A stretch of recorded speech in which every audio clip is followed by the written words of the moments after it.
Good morning, dear students, and welcome to the next part of our chapter Cell Biology and Biotechnology. In our previous class, we learnt about cell biology, that is cytology. We saw about its application, we understood about stem cells, and now we will move on to the next part of our chapter, wherein we will be learning everything with relation to biotechnology. Now, when we hear the word biotechnology, what is it that we understand from this particular word? So, let us just break down the word and understand the meaning of the word in its true sense. Bio means everything to do with living things, living organisms. Techno basically means technique or method, and logy means the subject which is being studied. So basically, biotechnology is a field of science which involves developing processes utilizing living organisms or their cells or parts of the cells for providing products or services for the betterment of mankind. So basically, biotechnology involves organisms or cells or parts of the cells which are studied in detail and even modified so that new services or new products can be produced which can help for the betterment of mankind. Now, if you have to understand biotechnology, it is not something that we have developed in the recent times. In fact, biotechnology was being used even traditionally, even by our ancestors. But at that point of time, it was not actually considered with regards to the welfare of mankind. Whatever they were doing for their own personal welfare. So if you look at this particular slide, in the first picture you see people producing wine by collecting grapes and then stamping on grapes. The juice was collected and then it was fermented. So that is how traditionally wine was produced. In the second picture you have that man who is preparing cheese. In the third picture you have the woman who is making curds. In the fourth picture you have the animals which are grazing in the farms. So animals were used, their products were used for the process of for different processes related to human beings. In the fifth picture you have the lady who is making bread. So bread was being used for personal consumption. And in the last picture, you can say you have Ayurveda, which utilized many medicinal plants for preparation of medicines. So you can say that biotechnology is something that has been used by our ancestors as well. So we can call it as traditional biotechnology, but it was used for personal gains. It was not actually used for the betterment of mankind as a whole. But if you have a look at modern biotechnology, here in the first picture wine is being produced in a winery. In the second picture cheese is being produced in a factory. In the third picture butter is being produced in a factory. In the fourth picture, animals are bred for milk production and for making of different milk products and also for meat. In the fourth picture, a lot of bread is being produced. And in the fifth picture, medicinal plants are being propagated for making different types of medicines. So we are now come to a stage wherein we can do a lot with the help of science, and that will not only benefit us personally, but we can use these methods so that the entire mankind can be benefited as a whole. So we can say the biotechnology that we are using right now is modern biotechnology. Now, in all the examples that we saw right now, it was only with related to edible products, okay, something which we can eat or drink. But biotechnology is not only restricted to eatables or things which can be which we can drink. Application of biotechnology apart from the food industry, it is also applicable in the pharmaceutical industry and also in the agricultural industry. So we can say that biotechnology has a lot of applications in the medical region. Medical biotechnology has to do something with diagnostics, therapeutics, making of vaccines, vaccinations. Agricultural biotechnology is a part wherein you are entirely dedicating the technology to plant agriculture, to the betterments of farms and food processing. Environmental biotechnology is wherein you are profiting the environment, making the environment cleaner, cleansing it through bioremediation, preventing environmental problems, and trying to make a better world for living for yourself and for the future generation. Forensic biotechnology is wherein you can use biotechnology for a number of things like paternity tests, scientific investigation, forensic investigations. And industrial biotechnology, wherein you can use biotechnology, you can use microbes for the production of energy, for cleaner fuels to be produced, and for many other new materials to be produced which can profit mankind as a whole. So now one by one, let us have a look at all the commercial applications of biotechnology. First, we look at crop biotechnology. Now, biotechnology, when it is used in the agricultural field to improve the yield and the variety of crops that are being produced, that is called as crop biotechnology. So, we are using scientific methods not only to improve the quality, but we are also using it to improve the quantity. So, over here you see two plants which are there in front of you. The first one is unmodified, wherein there are no changes made in the plant. And the second one is where it is modified. There are certain changes which are made in the plant with the help of science, and you see, just by looking at the picture, you understand that the unmodified plant is much smaller as compared to the modified plant. And if you look at what is written over there, in the unmodified plant, lesser energy is required for photosynthesis, but more energy is lost as heat. So because of this, the overall growth of the plant is affected.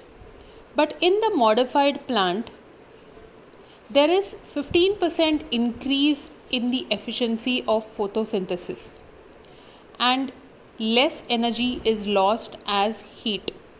So because of this, you can say that there is almost 15% more plant growth in that particular plant. So because of this, lesser energy is lost, because of which more amount of energy is present in the plant for its growth. So hence, the modified plant is growing in a better way.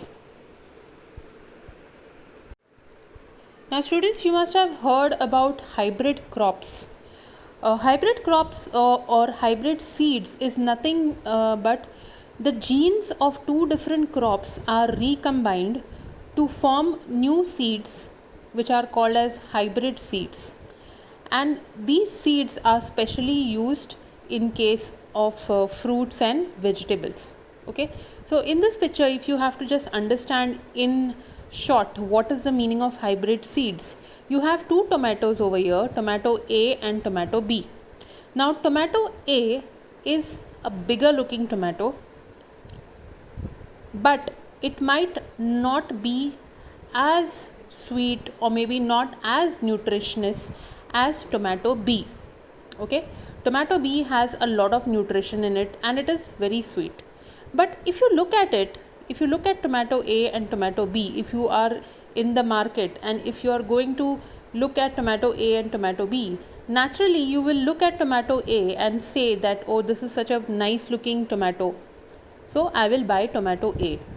But actually, if you look at the nutritional value of the tomatoes, tomato B is much more nutritious. But what is happening is that just by looking at tomato A, we feel that this particular tomato might be very tasty. So what is happening is that we are not understanding that the actual nutrition is in tomato B. So what the scientists have done is that they have combined the seeds of tomato A and tomato B and produced new seeds for tomato C. They have grown tomato C using hybrid seeds. So now what has happened is that tomato C is produced, which looks as pretty as tomato A, but it also has the nutritional value of tomato B. So this new fruit which is produced, or new vegetable you can say, which has been produced using the hybrid seeds, is recombining the qualities of both the parents, you can say. Okay, just for your kind information, tomato is not a vegetable, it is actually supposed to be a fruit. Okay, so what are the advantages of producing hybrid fruits or hybrid vegetables like this? These seeds help in increasing the yield of the crop. The quantity of the vegetables and the quantity of the fruits that are grown using hybrid seeds is much more. Early maturity, the fruits or the vegetables get ripe early. They require a less time to get ripe. Third, heat and cold tolerance. Hybrid seeds are able to you can say tolerate or resist more amount of heat or more amount of cold temperatures. Then there are disease and pest resistance. They do not get easily affected by any kind of diseases, and pests also cannot easily attack these types of crops. Next, better uniformity.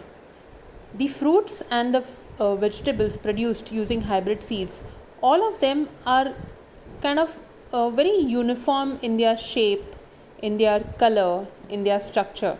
So they all look very much similar to each other. Better fruit quality. So as I said, not only the quantity but also the quality gets affected. So the quality of the fruit or the vegetable is much better as compared to what it was of the parents. Better transportability. When the fruits have to be transported, when the fruits or the vegetables have to be transported from one place to another, they can get spoiled during the process.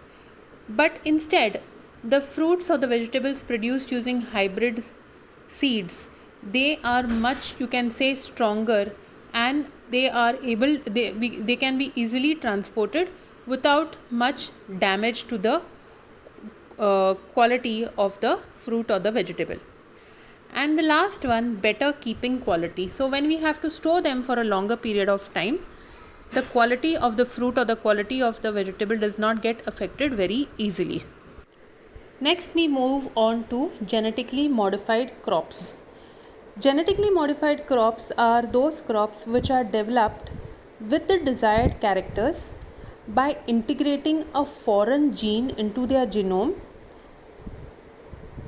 These are high-yielding varieties with resistance to diseases, alkalinity, weeds, and other stresses like cold and drought. Now, in hybrid seeds, what was done is that it was a combination of two seeds to produce a different type of a seed. But in genetically modified crops, or you can say GMOs, genetically modified organisms, or you can even call it as GM crops. In GM crops, what is done is that the entire gene is only modified so that the new plant is produced. Changes are made in the genes of the plant. Over here there is a small example which is given, wherein the bacteria DNA is extracted and isolated. A certain bacteria DNA is extracted and isolated, and it is cloned along with the DNA of the plant. The new recombinant DNA is then propagated by cell culture and tissue culture, and a new plant is produced. And this new plant is then considered as a genetically modified crop. Now these GM plants are considered as very high yielding varieties. They produce a lot of quantity as well as quality. They also are highly resistant to diseases. They are resistant to weeds. Different weeds might not be able to grow along with them, and they can also resist high temperatures like heat and cold. But there is a lot of controversy with regards to GM crops, because there are people and there are certain scientists who believe that since the DNA of the crop has been modified, is it going to affect the health of the human beings? So this is a very controversial topic, wherein because of certain people who think that the DNA of the plant is changed completely, is that going to affect human beings in an adverse manner? So because of this particular thinking, GM crops in some places are supported and in some places they are not supported at all. Now over here in this slide there are 3 examples of genetically modified crops. The first one on the left hand side, the first picture is of a BT cotton. Now it is a cotton plant wherein a certain gene has been isolated from the bacteria called as BT, or the full form is Bacillus thuringiensis, and that particular gene is integrated along with the gene of the cotton plant. Now due to this, any toxins which is actually fatal for the bollworm which was produced in the leaves and the balls of the cotton, and if that bollworm feeds on the leaves, the toxin destroys the alimentary canal of that particular worm and the worm dies. So basically what I'm trying to tell you over here is that on this cotton there is a certain worm which exists, which actually destroys the crops. But because a certain gene of the bacteria has been integrated in the plant, that plant is then able to produce a certain toxin, a certain toxic substance, which when that worm eats, that worm dies. Okay. The second picture below the picture of the cotton is of a BT brinjal. Now in this brinjal also the same technique is used. The gene of the bacteria is integrated along with the gene of the brinjal plant, and the pests or the worms which attack the brinjal plant are killed in this same manner. The third picture on the right hand side is of golden rice. Now this rice is a little different kind of a rice, wherein over here there is nothing done to kill the pest or worms attacking the plant, but over here there is extra beta carotene which is introduced into the plant. So this plant is actually basically very nutritious, and it contains 23 times more amount of beta carotene as compared to normal rice. So because it is having more amount of beta carotene in it, carotene is the substance which gives the color orange to any substance, like carrots have a lot of carotene in it, that's the reason it is orange in color. Papaya has a lot of carotene in it, so that's the reason it's orange in color. So because of this high amount of carotene present in the rice, this rice looks very orange in color, or you can say almost golden in color. That's the reason it is called as golden rice. Next, we move on to herbicide tolerant plants. Now, whenever any farmer grows any crops in the fields, apart from the crops that he actually wants to grow, there might be some unwanted plants which are also growing in the farm. Those unwanted plants are called as weeds. Now, what a farmer has to do is, cut off those weeds or pull out those weeds so that the nutrition from the soil is available for his main crops and the weeds do not eat up that nutrition. Otherwise, what will happen is that the weed will grow stronger and stronger with the nutrition, and the actual crop will get deteriorated and will slowly die off. So the farmer has to pull out those weeds. So what happens is that under normal conditions, the weeds have to be destroyed either by pulling it out or by spraying herbicides.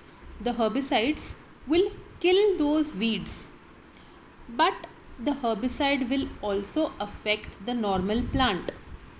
The plant will also get affected because of the herbicide, and the growth might not be proper, or it might get some kind of a disease, or the quality of the crops will not be that great. So instead, there are certain plants which are modified in such a way that when the herbicides are sprayed on the plant, only the weeds will die, but nothing will happen to the plants. The plants will resist the effect of the herbicide and it will grow as normal. Only the weeds will die.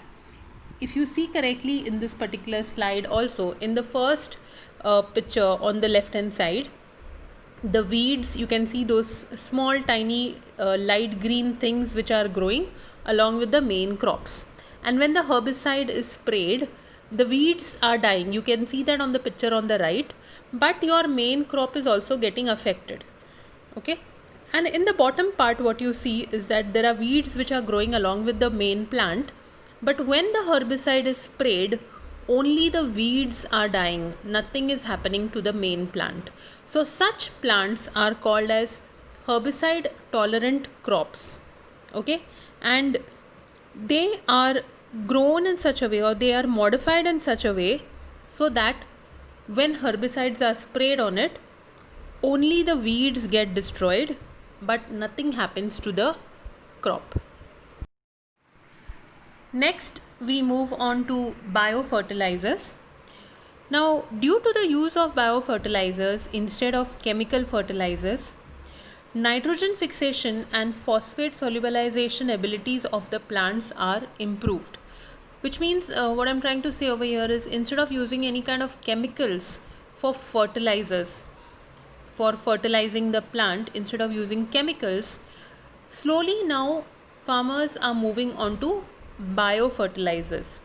So because of the use of biofertilizers, what is happening is that the plant is able to fix more amount of nitrogen, that is, it's able to absorb more amount of nitrogen, and also phosphate solubility, the amount of phosphate that gets soluble in the soil and it is able to absorb, that is also increasing, because of which the overall quality of the plant is increasing. So there are many bacteria which are used as biofertilizers. The most famous one which you already know about is Rhizobium and Azotobacter. Apart from that, you also have Nostoc and Anabaena, which are used as biofertilizers. In the last year, actually, you had an entire chapter wherein you had understanding about how Azotobacter and Rhizobium were used as biofertilizers. Next, let us have a look at animal husbandry. Now, the two main methods which are used for animal husbandry are artificial insemination and embryo transfer. These are the two main methods used for animal husbandry.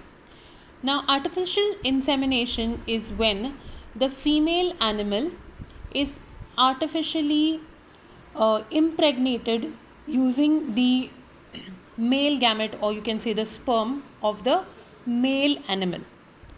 And embryo transfer is when the just like we have test tube babies, in the same way, the baby of the animal is developed in the laboratory and it is grown in an artificial condition, in an artificial environment. So, these are the two methods which are basically used for animal husbandry right now.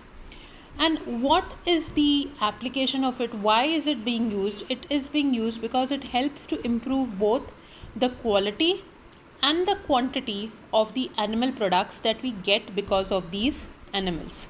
What animal products do we get? We get different things like milk, meat, wool. These are the different things that we get from animals. Similarly, the animals which are developed with the help of these methods, they have more strength and they can also work very much harder as compared to normal animals. Now students, at the beginning of the lecture I told you that biotechnology is used for the welfare of human beings. So let us now understand how is it that biotechnology is actually being used for the welfare of human beings. We are basically going to look at how biotechnology is going to affect human health. Now, diagnosis and the treatment of diseases are two very important aspects of human health management. To manage good health, it is important that we understand what disease is affecting the human beings and what treatment can be given so that the human beings get cured from that particular disease and does not fall prey to that disease again in the future. Okay, so for this there are various things which are developed with the help of biotechnology, and that is vaccines and vaccinations. Different types of vaccines, different types of vaccinations are developed. You've got improvement in treatment. Our prehistoric treatments are kind of quite modernized, and that is helping us in improving human health. Then there are interferons which are developed. These are special proteins which are developed which help in viral infections. They are called as interferons. Then you have gene therapy. Gene therapy is used to treat genetic disorders with the help of biotechnology. And you have cloning, where cloning is the production of cells, replica of cells of the organism, with the help of which either an organ is developed or an entire organism is developed. So this is called as cloning. My dear students, last year we had a small trip organized by the Science Club to the Hafkin Institute in Parel, and a few of y'all were a part of this particular trip. So just to kind of refresh your memories with regards to that trip, just posting a few pictures and hope you recall some of the things that you had experienced, you had heard, you had learnt on that particular day. Okay, basically my main aim of showing these pictures to those children is for you all to recall how the person at that place explained to you the cloning process of the sheep Dolly. So dear students, Dolly was a sheep, a cloned sheep which was born in Scotland with the help of the cloning technique, and she was born on the 5th of July 1996. So over here, this particular sheep had the characters as per the chromosomes of the parent, but there was no actual sexual reproduction which took place between the parents for this particular sheep to take birth. Okay, it was, you can say, an entirely laboratory generated sheep. So cloning basically can be of two types. Cloning can be by reproductive method or by therapeutic method. So you've got reproductive cloning and therapeutic cloning. In reproductive cloning, the clone can be produced by the fusion of the nucleus of a somatic cell with the enucleated ovum of anybody. Which means over here also you don't require the actual male and female animals to be present, but you just require two cells. One should be the female egg, okay, the egg cell or the ovum, and the second can be the nucleus of the somatic cell. A somatic cell is not a sex cell, it is a normal cell. So when these two are fused together, then there is no need of a sperm cell for the production of the new organism. So that is reproductive cloning. Then the second method is therapeutic cloning. Here the stem cells are involved. In the last class, I told you how stem cells are used for the development of organs. But now we can understand that stem cells can also be derived from the cells which are formed in the laboratory. And then we can go on to even develop the entire organism. So that is therapeutic cloning. Now with the help of biotechnology, there is also one thing which has been developed which is called as edible vaccines. Now this technology is not yet fully developed, but work is going on with regards to this. It is in progress, and presently only there are potatoes which are developed, which are being used in the form of edible vaccines. Now what are these actually? Over here, the genes from the pathogens, the required genes from the pathogens are isolated and then cloned with a desired gene in a plant. The plant can be anything like a tomato, a potato, a cabbage, a carrot, a cucumber, any such plants. That gene is then put into that plant. It fuses, it is made to fuse along with the genes of the plant, and then when any person, or you can say when any child eats these plants, the vaccine, you can say, is automatically entering into the body of that particular child. Okay, so you can say that with the help of this particular technology, we might have we in the future we might not have to actually give injections to our children for vaccination. Instead, they might have to just eat these specialized vegetables, and the work is over. The vaccination work is over. So these special kind of vegetables or crops which are made to fuse with the genes of the desired pathogens, these crops are called as transgenic crops. Okay, and as I said, the technology is still not fully developed. Work is going on with regards to this. It's only potatoes which are developed, but you have to understand that when the child has to eat these transgenic crops or transgenic vegetables, you have to understand that these vegetables cannot be cooked. It has to be eaten in the raw form, like a salad. So naturally, right now, only potatoes are developed. So I don't think anyone would like to eat a raw potato. So work is going on with regards to this technology, so that instead of eating raw potatoes, children can eat something which is more palatable, like a raw tomato, a raw onion, not an onion, a raw carrot, or a raw cucumber, or a raw lettuce, or a cabbage. So that would be much more palatable for a child instead of eating raw potatoes. So work is going on with regards to it. And with regards to this, you have to understand that the plants which are injected with this particular gene of the pathogens they cannot be cooked, they have to be consumed raw. Apart from this, there are a number of proteins which are produced with the help of biotechnology, which are useful for a number of diseases. For example, insulin helps in the control of diabetes. Somatostatin helps in the disease of dwarfism. Erythropoietin helps in anemia.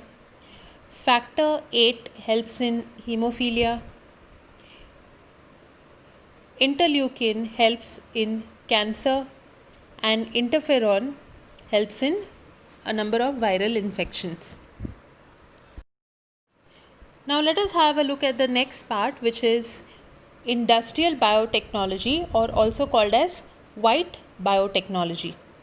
Now, white biotechnology is also known as industrial biotechnology, and it is a biotechnological process which is applied to industrial processes, and it is helpful to develop various methods by which products can be generated in a much less expensive manner. So examples of this are alcohol can be produced from sugar with the help of transgenic yeast. Also, detergents can be made in a less expensive manner. So there are certain things which are useful to mankind, which are prepared with the help of biotechnology in such a way that they are not that much expensive, but available to human beings or available to mankind at a little cheaper rate. So that is what is covered under white biotechnology, or as I said, also called as industrial biotechnology. Next, let us understand what is environmental biotechnology. Now, it has become possible for us to solve a number of problems related to the environment, basically with the help of biotechnology. We know how microbes or microorganisms are already in use for a number of processes like treatment of waste, treatment of sewage and solid waste. Sewage is rich in organic matter. It has a lot of organic materials present within itself. So, when such sewage is released in water bodies like rivers or in the oceans, the organic matter in it gets oxidized with the help of the dissolved oxygen. Due to this, the level of dissolved oxygen in the water decreases adversely, which affects the aquatic life. So instead of dumping that sewage water into the rivers or into the oceans, it should be released into the rivers only after oxidation with the help of microorganisms. So microorganisms should be added to the sewage so that the oxygen level in it does not go down, so that certain chemical reactions take place in the sewage, and then when that sewage is released into the water bodies, it does not affect the oxygen level of the water bodies. Next, we look at food biotechnology. Now, as you all know, food items like bread, cheese, wine, beer, yogurt, vinegar, all these are produced with the help of microorganisms. Now, these food items are most probably the you can say the most traditional products which are produced with the help of biotechnology. So, what is food biotechnology? It is the use of technology to change the genes of the animals and the plants that we eat. And what is the importance of it? Now, the importance of it is that after the use of biotechnology in the food industry, there is a less amount of pesticides which are used on plants. The overall health of the animals has improved. The overall yield of fruits and vegetables has increased. Then there is a lot of reduction in the amount of carbon dioxide that is released in the atmosphere. Moreover, the farmers are able to earn much more money as compared to what they were earning before the use of biotechnology. And finally, the food which is now being produced is much more healthy and much more nutritious as compared to what it was before the use of biotechnology. Now, finally, we look at DNA fingerprinting. Now, you all know that the DNA sequence of each and every person is very unique. Two people will not have the same DNA. Okay, so that is why DNA can be used to identify the identity of any particular person. This is called as DNA fingerprinting, and it has a lot of uses, especially it is most useful in forensic sciences. Now, it helps to identify criminals, it helps to identify body parts at the site of the crime. So, DNA fingerprinting is become very much important when it comes to solving crimes. Now, some of the applications of DNA fingerprinting which are mentioned over here, it helps in analyzing evidence which are found at the crime scene. Whatever evidence is found at a crime scene can be analyzed, it can be identified with the help of DNA fingerprinting. Then second, identifying mass disaster victims. In case if a certain victim has been kind of, you can say, harmed to a very great extent that it becomes really difficult to recognize that person only by looking at that person. In that case, DNA fingerprinting can be very useful. Then it is useful for proving parentages in dogs for pedigree registration purposes. Now, this is especially important for those people who are into breeding of dogs for the purpose of sale. So, there are dogs which are of a very high pedigree, of a very high breed. So, how do you prove that the dog is of a very high breed, is of a very pure breed? So, that can be also done with the help of DNA fingerprinting. Now, it can be also useful in detection of cancer. DNA fingerprinting is also useful to study endangered species in conservation biology. Species which are on the brink of extinction, they can also be studied and they can be protected with the help of DNA fingerprinting. Then it is used for tracking tainted foods which are spoiled or which are harmful in any way, which are toxic in any way. They can also be tracked with the help of DNA fingerprinting.